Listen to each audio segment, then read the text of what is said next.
My name is Camille, and if you're reading this, then I've already done what I set out to do. Let me start by saying that I'm not a vengeful person.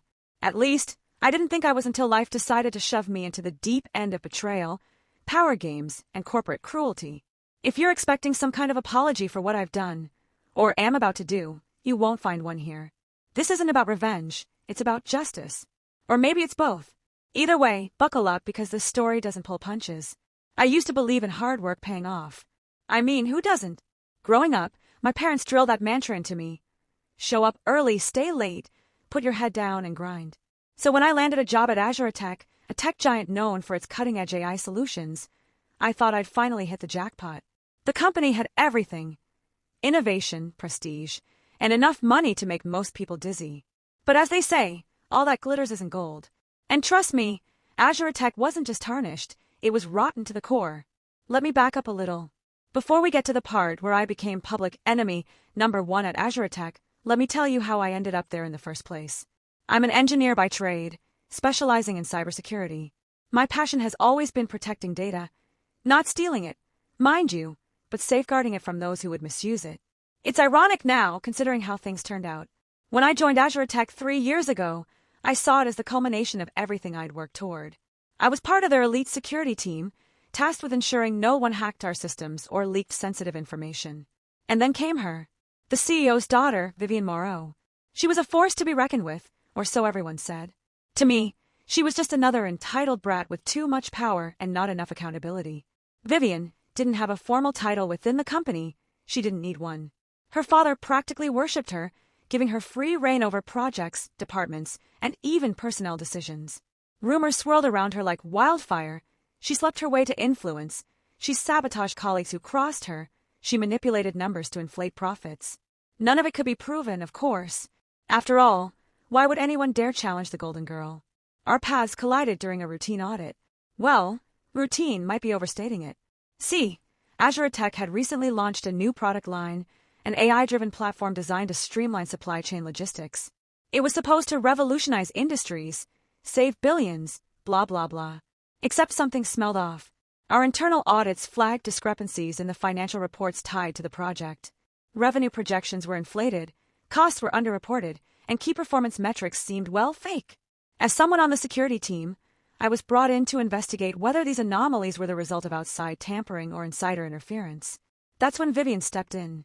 She swept into the conference room like a hurricane, her heels clicking against the polished floor, her sharp eyes scanning the room like she owned every inch of it, which, technically, she did. "This is ridiculous," she snapped, tossing a copy of the audit report onto the table. "These findings are baseless. Whoever flagged them clearly doesn't understand how groundbreaking this project is." Her tone grated on me immediately. There was no curiosity, no desire to dig deeper, only defensiveness laced with arrogance. Still, I try to keep my cool. "With respect, Ms. Moreau, the numbers don't add up. We can't ignore potential risks." "Potential risks?" she interrupted, fixing me with a cold stare. "Or potential threats to your ego. Because last I checked, this project is months ahead of schedule and generating record revenue. Are you telling me you know better than the entire development team?" It wasn't personal, at least not yet, but her dismissive attitude stuck with me.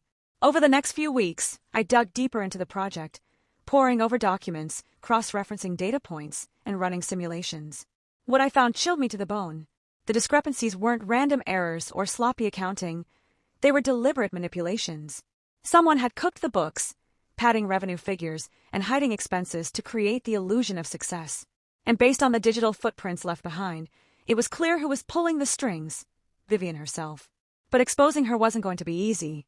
For starters, the evidence was buried deep within layers of encrypted files and shadow accounts.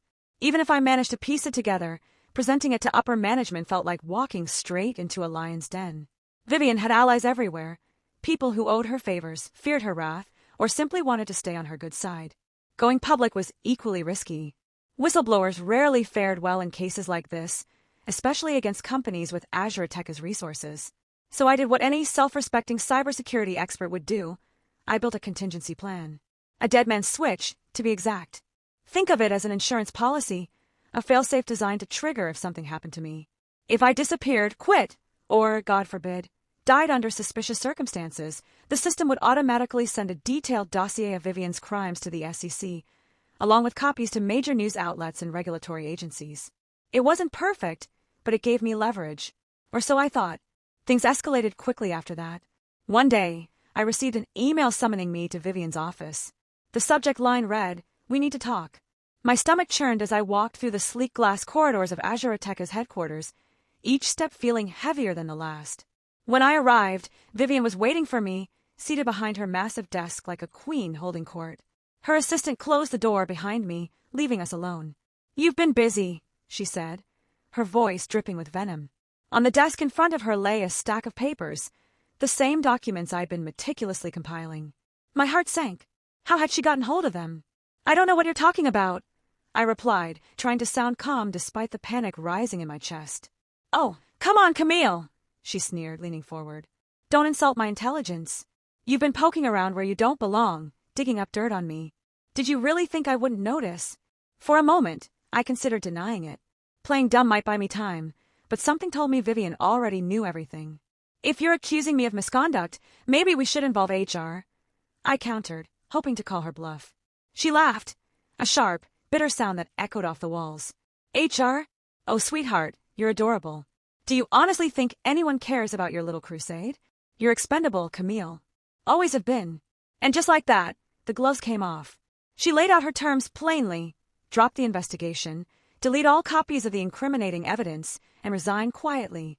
In return, she promised not to ruin my career or worse. Refuse, and she'd make sure I never worked in tech again. Maybe she'd even arrange for something more permanent. The threat hung in the air between us, unspoken but unmistakable. I left her office shaking, my mind racing. Part of me wanted to comply, to take the coward's way out and walk away before things got worse. But another part of me refused to let her win. I couldn't unsee what I'd uncovered, couldn't pretend everything was fine while Vivian continued to profit from lies. That's when I realized the Deadman switch wasn't just a backup plan anymore. It was my only hope. Over the next few days, I prepared for the inevitable. I tightened the encryption on my files, double-checked the triggers for the switch, and made sure the evidence was bulletproof. Every move I made felt like walking a tightrope, knowing Vivian could strike at any moment. And sure enough, she did. It started subtly at first. Minor inconveniences, a missed paycheck, a canceled meeting, a snide comment from a coworker. Then it escalated. My access to critical systems was revoked without explanation. Colleagues avoided me like I had the plague. Finally, the axe fell. I was called into a meeting with HR and handed a termination letter. Just like that, I was fired. No severance, no references, nothing. Vivian had won, or so she thought. But she underestimated one crucial thing, me. As soon as I cleared out my desk and handed in my badge, the Deadman switch activated. Within minutes, encrypted emails began flooding inboxes across the country.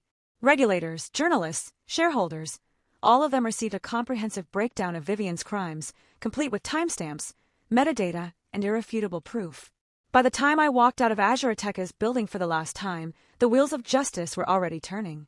Of course, that's only the beginning of the story. Because while the evidence may speak for itself, the fallout is far from over. Vivian isn't the type to go down without a fight, and neither am I. This battle isn't just about right versus wrong, it's about survival. And trust me, I'm not done fighting yet. The moment I stepped outside Azurateca's towering glass doors, the weight of what I'd done hit me like a freight train.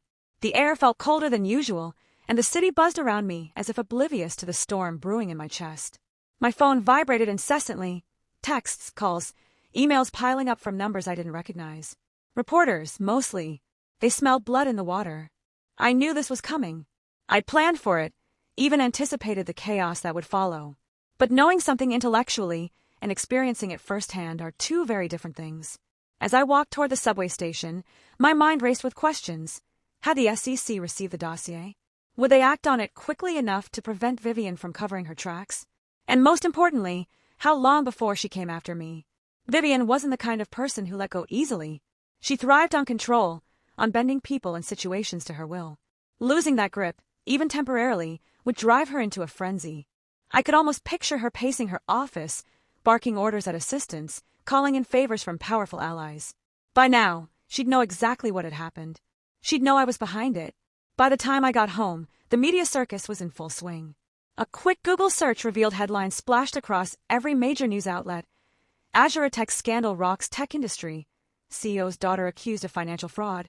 Insider leaks sparks SEC investigation. Some articles were speculative, others accusatory, but all of them pointed directly at Vivian Morrow. Her name was everywhere, plastered alongside damning excerpts from the documents I'd sent. It was surreal seeing my work out in the open, dissected by journalists and analysts who had no idea who I was or what price I might pay for exposing the truth. Still, I couldn't afford to sit back and watch events unfold. Vivian wouldn't hesitate to retaliate, and I needed to stay one step ahead. I spent the rest of the evening fortifying my defenses.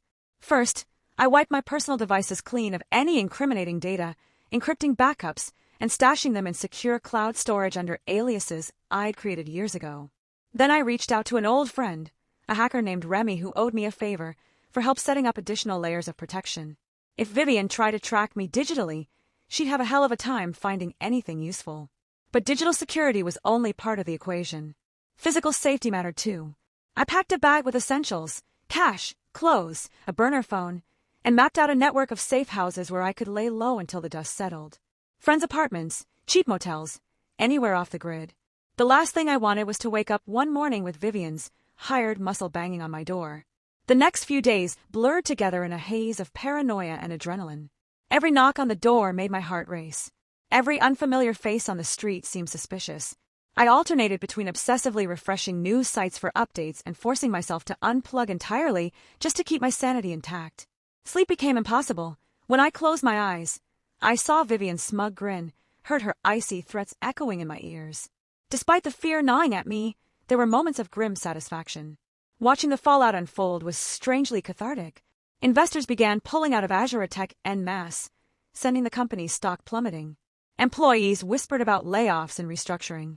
Even Vivian's father, CEO Charles Morrow, looked visibly shaken during a hastily arranged press conference where he denied any knowledge of his daughter's alleged misconduct. For once, the untouchable Morrow family wasn't untouchable anymore. Then came the lawsuits.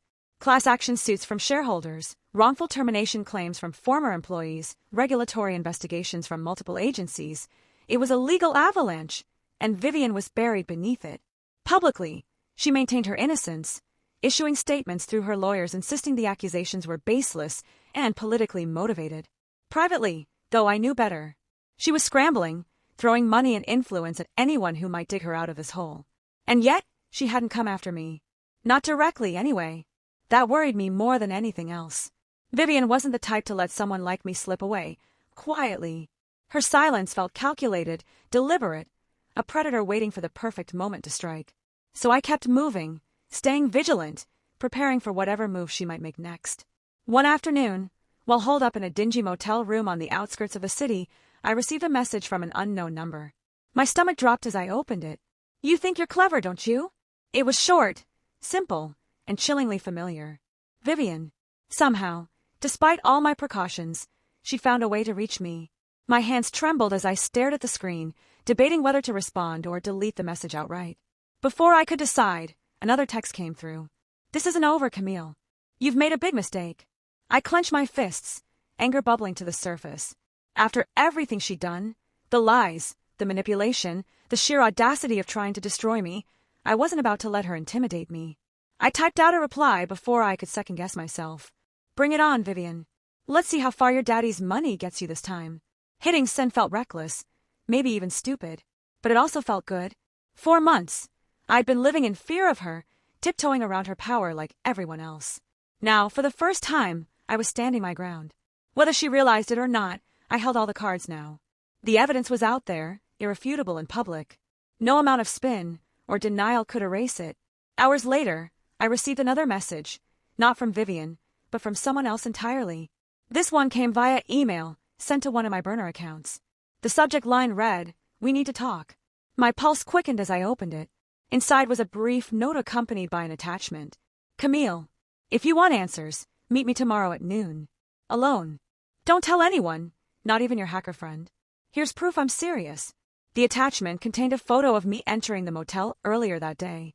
Whoever this was, they'd been watching me, and they clearly knew more than they were letting on. For a moment, I considered ignoring the message. Walking into a meeting with an anonymous stranger felt like stepping into a trap. But curiosity and desperation got the better of me. Whoever this person was, they had information. Maybe even leverage against Vivian. If I played my cards right, this could be the break I needed to end this nightmare once and for all. So I wrote back one word, fine.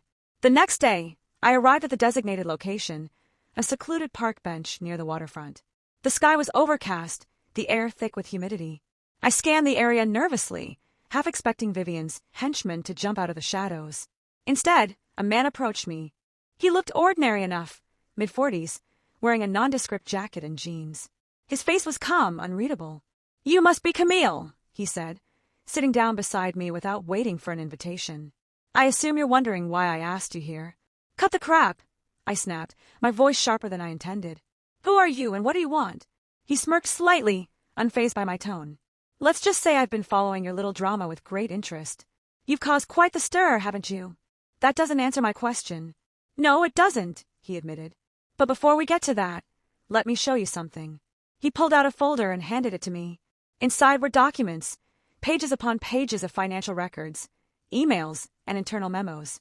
At first glance, they looked similar to the ones I'd uncovered during my investigation. Except these weren't tied to Vivian. They implicated someone much bigger. "Charles Moreau," I murmured, my voice barely above a whisper. "The CEO himself." The man nodded. "Your little crusade against Vivian may have exposed some ugly truths, but you're only scratching the surface. This," he tapped the folder, "this is the real scandal. And trust me, Charles won't go down without taking everyone down with him, including you." I stared at him, my mind reeling. Was this a bluff? A trick to throw me off balance? Or was he telling the truth? "What do you want from me?" I asked again, my voice steadier this time. His smile widened. "Simple. Help me take down Charles Moreau, and I'll make sure Vivian never bothers you again." It sounded too good to be true. Too dangerous. But deep down, I knew I didn't have a choice. If what he said was accurate, then Vivian was just a pawn in a much larger game. And if I wanted to survive, I'd need to play along. "Deal," I said, finally sealing my fate. Little did I know, this was only the beginning of a far darker chapter, one that would test my resolve, my morality, and everything I thought I stood for. As the man walked away, I sat there on the park bench, gripping the folder tightly. The weight of what lay ahead pressed down on me, heavier than anything I'd faced before. Taking on Vivian had been dangerous enough, but going after Charles Moreau? That was stepping into a war zone. Still, I didn't have a choice. If I wanted to protect myself and ensure justice was served, I'd need to see this through to the end. Whatever it took. I stood up, my resolve hardened.